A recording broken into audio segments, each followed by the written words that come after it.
Bom dia a todos, bom dia a todas, sejam todos muito bem-vindos e bem-vindas a mais um ICL Mercado Investimento. Um bom dia para você que está assistindo a gente aí de São Luís do Maranhão, pela TV UFMA, e também quem está assistindo a gente pela Pop TV lá de Porto Alegre, Sobradinho.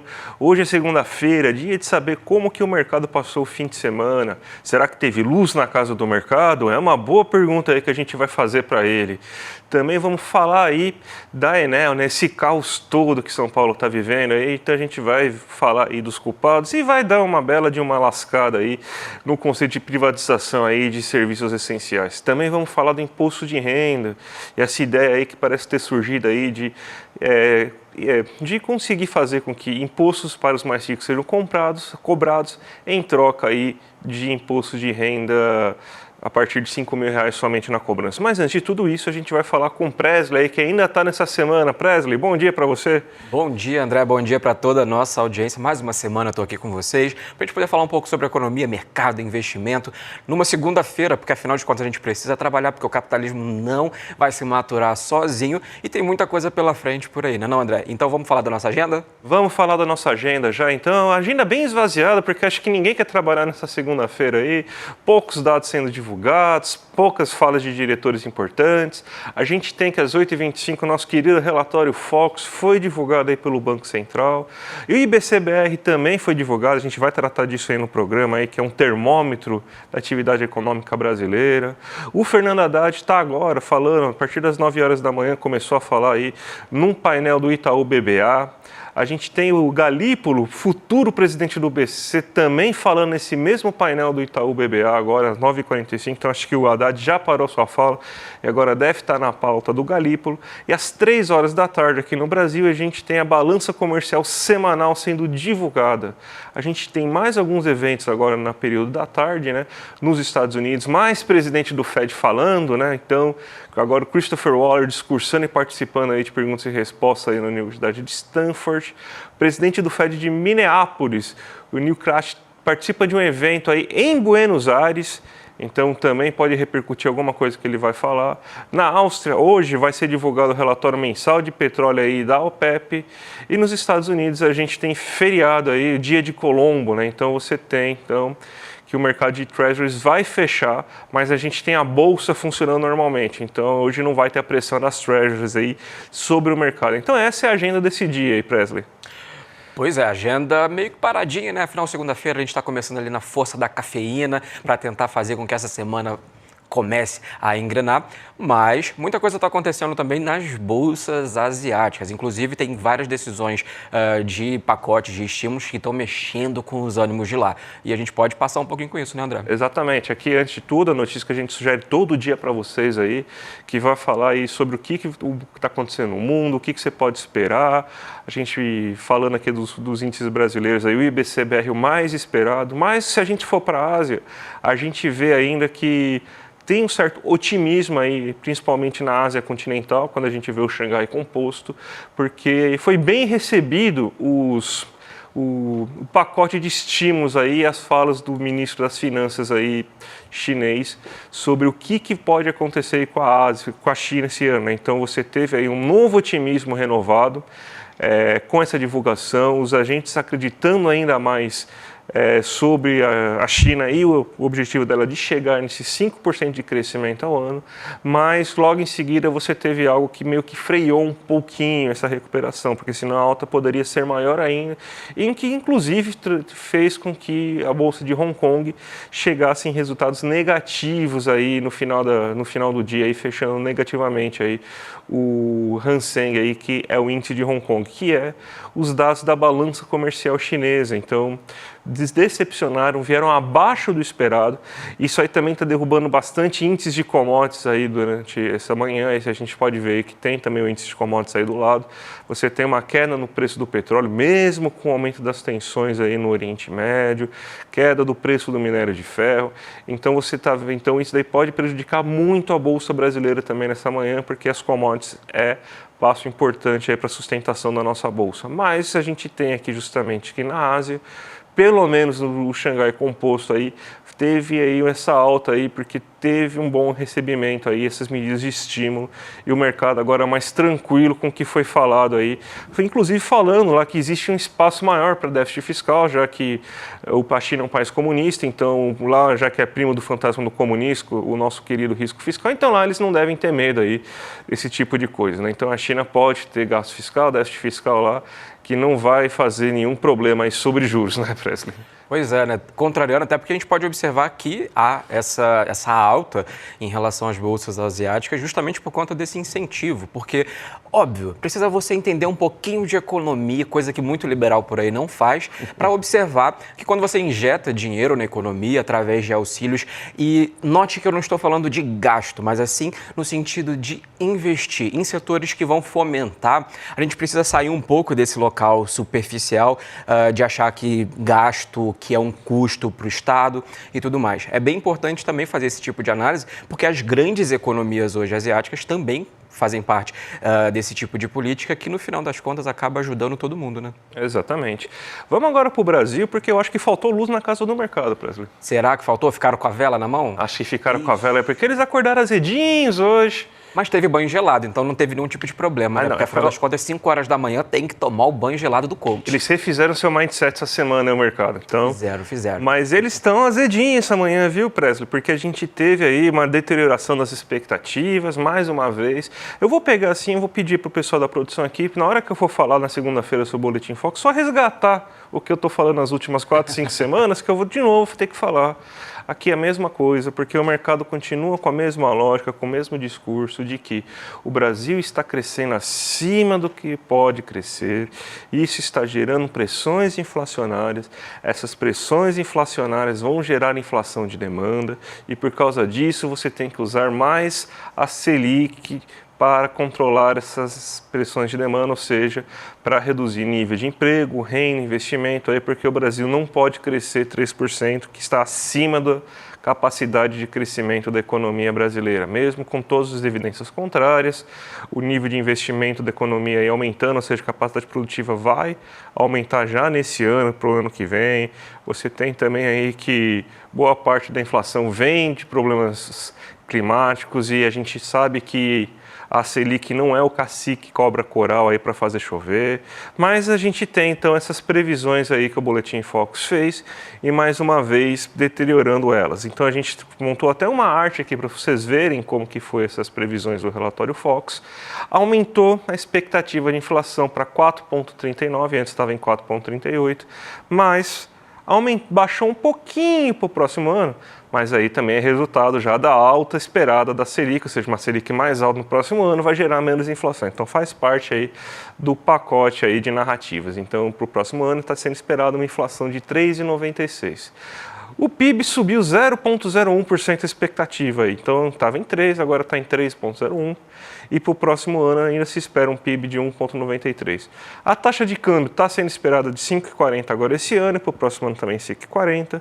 E aí a Selic sendo esperada agora 11,75 e 11% no próximo ano. Ou seja, se for cair a Selic ano que vem, vai ter que cair bem pouquinho, porque a gente está com riscos fiscais e pressões inflacionárias de demanda que estão fazendo com que a economia tenha esses problemas inflacionários. Mas então é a mesma coisa de sempre, é o mesmo papo de sempre, o mercado não troca o disco aí. É basicamente isso, né? Toda segunda-feira a gente tem que vir falar a mesma coisa aí e tentar mostrar aí quão absurdo tem essa questão no mercado aí, né, Presley? Pois é, e a gente pode observar que, por exemplo, no câmbio vai ficar 5,40 essa projeção, então não vai ter Disney até segunda ordem, porque isso incomodou bastante a ala do mercado financeiro há um tempinho atrás, mas a previsão ali para 2025 é de uma taxa de juros mais alta. Inclusive, né, se a gente observar o número da semana passada, eles tiveram uma previsão um pouco mais baixa por conta disso. Mas vale lembrar que o dado da inflação de 4,39 ainda está abaixo da meta de inflação. Isso mostra para a gente que é preciso um pouquinho mais de trabalho para poder entender como a gente pode diminuir essa inflação. Eu costumo brincar muito de que é muito simples fazer um ajuste nos juros, porque é só juntar alguns homens brancos lá na reunião do Copom e falar, e aí, vai subir ou vai descer? Ao invés de trabalhar nas questões mais práticas, como, por exemplo, resolver os problemas climáticos, resolver o problema de parte da da cadeia de custos de produção do micro, do pequeno empreendedor e por aí vai. Então, enquanto a gente continuar tratando a taxa de juros como o salvador da pátria, talvez eu acho que a gente vai estar colhendo inflação cada vez mais cara. Quem criticou o Focus essa semana, Presley, foi a Glaze, né, presidente do PT. Uma crítica bem válida, inclusive, aí, porque você teve um gestor de fundo, né, o Pedro Cerise, famoso Pedro Cerise, aí, bem, vamos dizer assim, bem midiático, né, essa pessoa aí, falando aí que eles manipulam mesmo, né, que vai lá, eles falam assim, eu vou jogar aqui para cima aqui a minha expectativa porque eu quero fazer uma profecia autorrealizável, né, e a gente sabe que na continha lá que o samba, para quem não sabe, é o cálculo, né, o modelo econométrico que o Banco Central usa para justificar a taxa de juros dele, né? Então, dentro lá, as expectativas que eles medem, né? Então, é a expectativa do mercado. E quem faz essa expectativa do mercado? Pedro Cerise e sua turma aí, com mais 192, porque são 193 entidades financeiras, então ele mais 192 pessoas no mercado financeiro.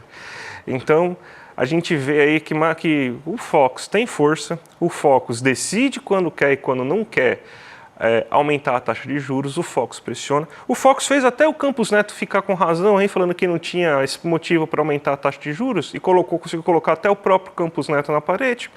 Então aí a independência do Banco Central, né? Lembrando a saudosa Conceição Tavares falando lá na entrevista do Roda Viva, lá para um economista de mercado aí da concorrência, falando, independente de quem?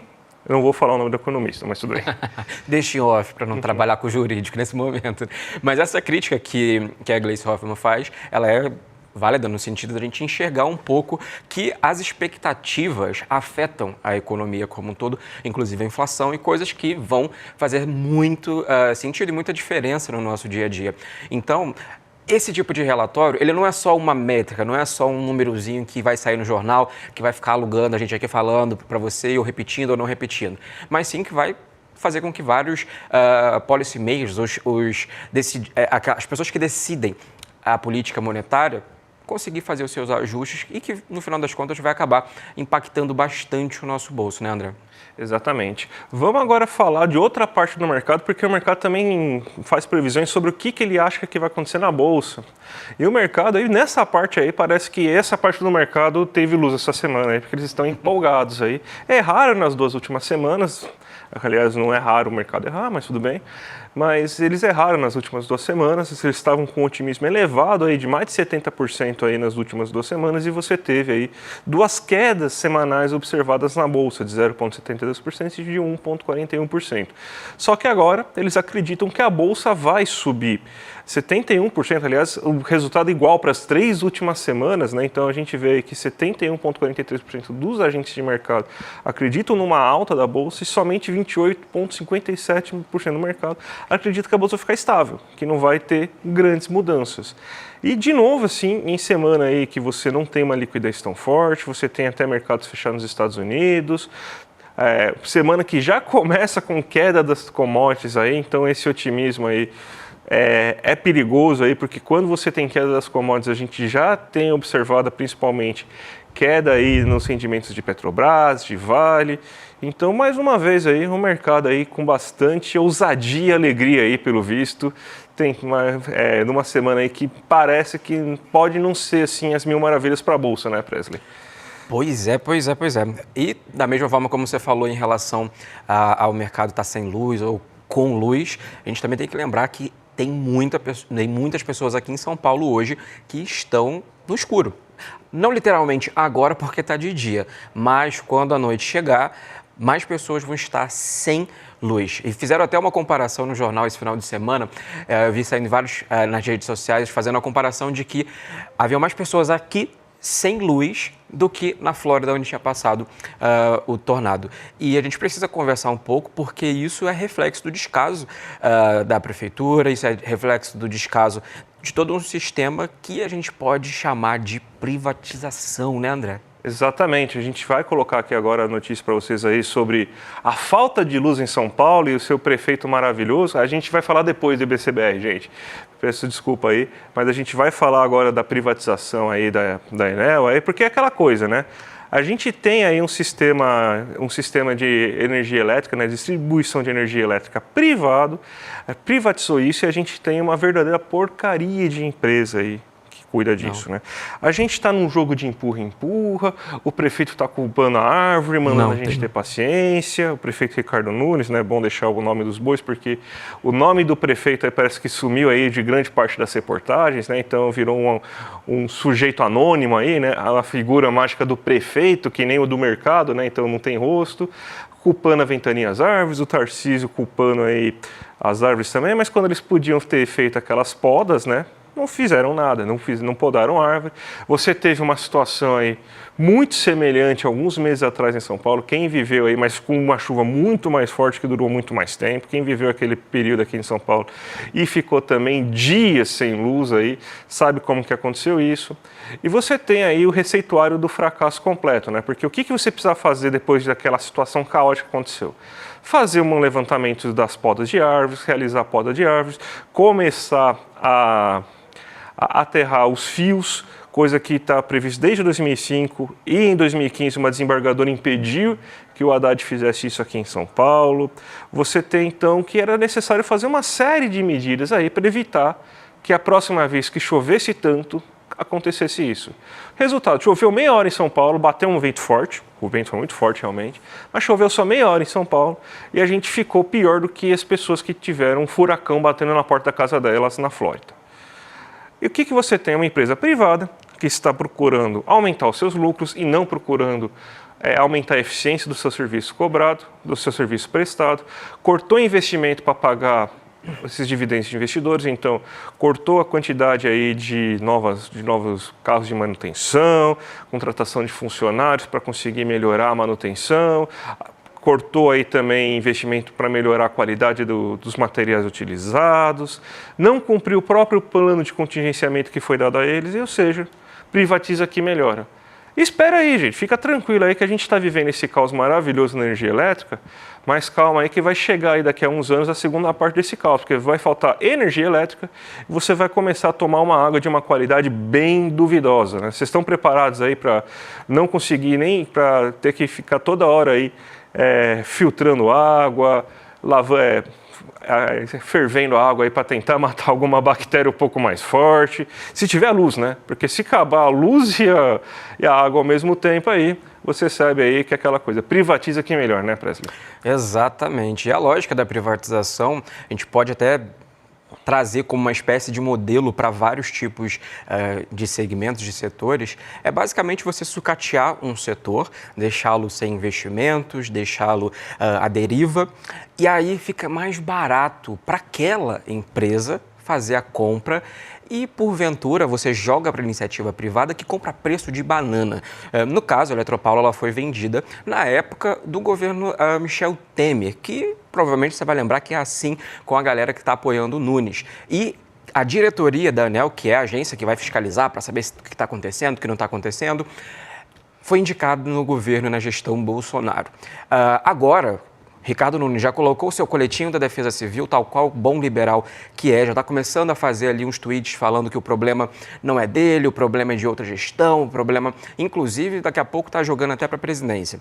Só que vale lembrar que essa lógica de privatização, ela atende a um projeto específico, que é trazer para a mão da iniciativa privada todo o lucro. É aquela famosa ideia de socialização dos prejuízos.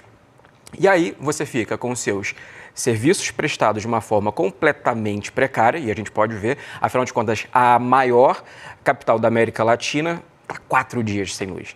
E algumas pessoas não têm nem a previsão da volta. E isso mostra para a gente que, de fato, a lógica de atender a população dentro de uma estatal é o que deveria ser fato, é o que deveria, principalmente em setores básicos, como no caso do fornecimento da energia elétrica. Porque no momento que você coloca aquela empresa estatal nas mãos da iniciativa privada, ela só vai focar nos lucros. E aí o atendimento da sociedade fica já em segundo plano. E a gente precisa conversar a beça sobre isso, porque tem muita gente conversando sobre privatizar muito mais por aí e não é por aí que a gente vai conseguir ter talvez uma melhor condição da nossa sociedade e os prejuízos já são imensos para muitas famílias aqui na Grande São Paulo. E sem contar que é um processo que, por exemplo, onde se diz o mundo civilizado, que a direita tanto gosta, que os liberalistas tanto gostam, né? Esse mundo civilizado que vulga a Europa, está revertendo seus processos de privatizações, porque viu que deu ruim, aí está voltando para a mão do Estado, principalmente o quê? Tudo que a gente quer privatizar, água, energia elétrica e transporte sobre trilhos, que são coisas que não dão lucro, né? Exatamente. E assim, se eles estão percebendo que, olha, parece que a gente jogou para a iniciativa privada e não deu muito certo, a gente estão reestatizando, daí vai o Brasil e faz o quê com essa corja liberal que a gente tem? Sai vendendo tudo, entrega para a galera preço de banana. E aí quem sofre? Quem leva na cabeça? A população aqui, que só quer fazer o seu, só quer tomar sua água, chuveiro quente, carregar seu celular, mas a galera tem que fazer o quê? Tem que ir para o shopping agora para poder carregar os seus dispositivos ou ficar à luz de velas, né? Voltar ao romance, à época do romantismo. Saiba como isso pode ser bom para você em breve no próximo editorial. Ah, sim. Provavelmente vai aparecer algum tipo de notícia daquele estilo o que fazer quando a luz acaba, como entreter seus filhos no momento da escuridão. É bem típico dessa imprensa liberal, né? Vai sair rapidinho. Vamos falar do IBCBR, que a gente acabou pulando, né? Que você teve uma alta de 0,23% em agosto, uma alta acumulada no ano de 2,9% e em comparação ao último trimestre, ao mesmo período do ano anterior, acumulado em 4 trimestres, então você tem uma alta de 3,1%. Para variar, o mercado errou as expectativas, chutou para baixo, estava esperando 0,1, subiu 0,23. A gente tem aqui a evolução do IBCBR, só para vocês ficarem sabendo aí tudo o que está acontecendo, mas a gente tem aí que depois de um mês de queda, aí você vê que tem poucas quedas durante o ano, inclusive do IBCBR, a gente pode destacar a de maio e a gente pode destacar a de julho. E o resto dos meses você teve uma alta, ou seja, uma atividade econômica crescente em relação ao mesmo período, ao mês anterior. A gente sabe que a economia brasileira vai num bom momento, a gente teve mais uma queda aí do desemprego, mais uma alta da renda. A gente vê aí que alguns setores estão bem aquecidos, mesmo aí com uma sazonalidade que aconteceu nesse mês aí de agosto, aí que a gente viu uma leve queda, principalmente no setor comércio, no setor de serviços. Então, mas mesmo assim a gente conseguiu aí pelo menos esse termômetro do PIB mostrando uma alta. Não é o PIB oficial, tá longe disso, aliás, existe uma grande disparidade de metodologia e resultados entre o IBCBR e o próprio PIB, até porque eles não são a mesma coisa, eles são indicadores diferentes, mas mais uma vez, mais uma prova aí de que a economia do Brasil está indo bem, mesmo com todo mundo tentando te convencer ao contrário, né, Presley? Pois é, né? Falaram que a gente ia virar Argentina, que a gente ia virar Venezuela. Eu até coloquei meu cachorro para marinar no azeite, porque eu falei, já acho que a gente vai comer cachorro tal qual a galera tá falando, né? Mas a gente pode observar que esse fluxo, inclusive, tem ali um pouco de indicativo para a gente de que talvez, note, talvez a Selic possa não necessariamente continuar crescendo nessa velocidade, o qual muitas entidades financeiras estão querendo que surja. E vale lembrar que no agregado nós estamos também crescendo. Óbvio, eu não estou falando aqui que nós estamos às mil maravilhas, precisamos movimentar muito mais, principalmente os setores de base que geram emprego e geram renda, mas a nossa atividade econômica ela está melhorando. E em diversos momentos você pode sentir que talvez comprar no mercado possa estar mais caro, mas a gente precisa analisar um pouco o por trás dessas inflações e enxergar, obviamente, que a atividade econômica no geral, o setor base da economia, tem sido movimentado mesmo com uma das taxas de juros mais altas, as taxas de juros reais, inclusive, do planeta.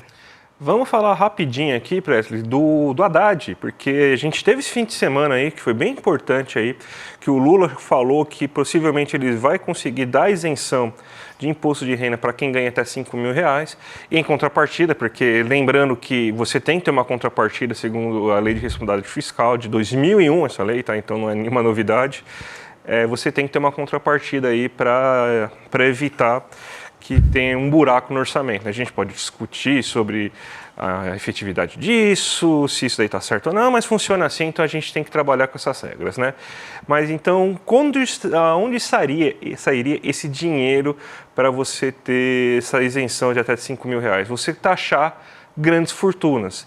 Então ele até mostrou aí que você tem uma alíquota efetiva aí de 12% aí, que você poderia usar para taxar essas grandes fortunas. Você poderia ter o Felipe Salto, que não é nada heterodoxo, é bem liberal, que trabalha na War Investimentos, fez uma estimativa de ganho de 44,8 bilhões por ano, que poderia facilmente aí cobrir aí essa isenção de imposto de renda para quem ganha até R$5.000. E parece aí que pelo menos aí seria um grande avanço, né? Obviamente isso aí teria que passar por uma reforma que talvez comece a ser discutida agora, que é a reforma tributária da parte da renda, que essa sim, vocês acham que é a tributária da parte aí do consumo, que é a que veio até agora lá com o IVA aumentado, foi um vespeiro? Espera para ver a da renda, para você ver aí o que vai ser discussão. Mas eu acho que assim, se der certo, espero que dê certo, espero que vá para frente isso, a gente, aliás, podia começar a pressionar justamente isso aí, né, e já avisar para o pessoal aí que as grandes fortunas não é o Jeep Renegade que ele tem na garagem, nem o apartamento dele que está parcelado pela Caixa em 35 anos e de 2 quartos e um banheiro, não é dessa pessoa que a gente está falando, é gente que ganha $1 milhão para cima, tá bom, gente? Então, vamos ver se dá certo essa medida, né, Presley? Pois é, vale lembrar que quando a gente está falando de taxar as fortunas, os mais ricos, como o André comentou, não é sobre você que tem o seu sofá em L, a sua cozinha planejada, ou você que consegue ir para Balneário Camboriú no final do ano. A gente está falando, por definição, o governo costuma soltar algumas notas técnicas falando exatamente sobre esses pontos, mas fazendo uma comparação rápida, quando começaram a falar sobre taxação de grandes fundos aqui no Brasil, a fortuna média teria que ser acima de R$22 milhões. Coisa que, assim, eu tenho, você aí do outro lado também deve ter certeza, então a gente estaria entrando ali. Óbvio que não. Mas vale lembrar que tem muito liberal, principalmente, né, André, essa galera que fica fazendo vídeo sensacionalista na internet, falando que, nossa, vai taxar e aí a economia vai sofrer, os ricos vão fugir do Brasil. Você já deve ter ouvido também alguém comentando um tipo de notícia como essa. E, assim, baboseira, né? Por quê? Digamos que, beleza, vamos taxar ali numa alíquota de 12%. O rico vai fugir para onde? Porque eu falo que aqui, basicamente, é um cabaré de rico. Porque aqui os ricos fazem riquezas o tempo inteiro, coisa que do lado de fora do Brasil não tem. Se você for para levar o dinheiro para a Europa, a sua taxa média ali gira em torno de 30% a 40% de imposto. Então leva para lá, paga mais? Só porque falou que saiu do Brasil ou para fazer contrário àquilo que está sendo posto? Acredito que não, porque uma coisa que o rico não é besta. Então, obviamente que ele vai permanecer aqui. E não ache que essa taxação em cima desses grandes ricos seja algo que vai fazer com que ele precise vender uma mansão para pagar. Não. É tipo, ao invés do filho dele ficar 15 dias na Disney, ele pode ficar 14. Olha só que diferença, né? Enquanto isso, a gente pode ter, com 44 bilhões, mais política pública para poder fazer com que a base da economia cresça.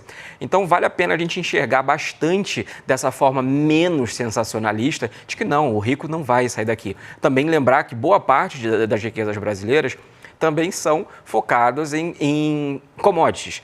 Então, você imagina só, como que o ricão lá da soja vai passar a mão na soja e levar tudo para fora, para plantar lá no Canadá? Ele não vai fazer isso. Então, ele vai continuar aqui. Então, muito cuidado para não cair em papo de coach, que, na verdade, tem mais ódio de pobre do que tá olhando para você aí do seu lado. Bem, falando em coach, inclusive, a gente ontem teve uma grande live aí que ensinou que coach é tudo picareta, que não dá para confiar em quem leva a cadeirada. E a gente teve aí o Guia da Liberdade Financeira, que foi maravilhoso. Se você não viu, gente, ó, a gente vai liberar o replay para vocês aí, porque é imperdível aí esse Guia da Liberdade Financeira.